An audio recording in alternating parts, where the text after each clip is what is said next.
ಗೋಶಾಲೆಗೆ ಪ್ರತಿ ತಿಂಗಳು ಗೋಶಾಲೆಗೆ ಹೋಗಬೇಕು. ಅಥವಾ ನಿಮ್ಮ ಮನೆಯಲ್ಲೇ ಹಸುಗಳಿದ್ದರೆ ನೀವು ಅದಕ್ಕೆ ಏನು ಆಸೆ ಇದೆಯೋ ಇಷ್ಟಪಡುತ್ತೋ, ಯೂಶ್ವಲಿ ಏನದು ಹುಲ್ಲು ತಿನ್ನುತ್ತಷ್ಟೇ, ಒಳ್ಳೆ ಹುಲ್ಲನ್ನು ತಿನ್ನಿಸಿ. ಗೋಶಾಲೆಗೆ ಹೋಗೋದಾದರೆ ಅದಕ್ಕೇನು ಕೊಡ್ತಾರೋ ಒಂದೇನೋ ದಾನ ಕೊಟ್ಟು ಬರ್ಬೋದು, ಅಥವಾ ಹಸುಗಳಿಗೆ ಸ್ನಾನ ಮಾಡಿಸ್ಬೋದು, ಅಥವಾ ಹಸುವಿಗೆ ಹುಲ್ಲು ತಿನ್ನಿಸ್ಬೋದು. ಇದನ್ನು ಮಾಡಿದ್ರೆ ನಮ್ಮ ಪೂರ್ವಜನ್ಮದ ಕರ್ಮಗಳು ತಕ್ಕ ಮಟ್ಟಿಗೆ ಕಳೆಯುತ್ತೆ.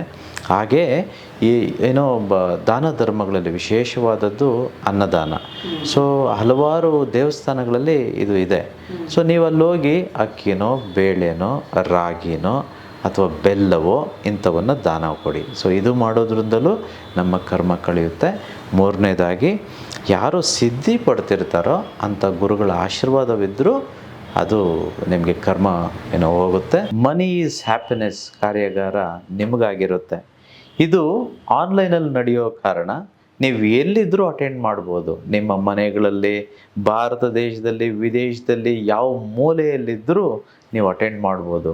ನೀವು ಒಬ್ಬರು ರಿಜಿಸ್ಟರ್ ಮಾಡಿಕೊಂಡ್ರೆ ನಿಮ್ಮ ಮನೆಯಲ್ಲಿರೋ ಎಲ್ಲರೂ ಕುಳಿತು ಈ ವರ್ಕ್ಶಾಪನ್ನು ಜೂನ್ 8, 9, 10ರಂದು ನಡೆಯುವ ಸಂಜೆ 7ರಿಂದ 10ರ ತನಕ ಇರುತ್ತೆ. ಸೊ ಎಲ್ಲರೂ ಪಾರ್ಟಿಸಿಪೇಟ್ ಮಾಡ್ಬೋದು, ಎಲ್ಲರೂ ಶ್ರೀಮಂತರಾಗ್ಬೋದು.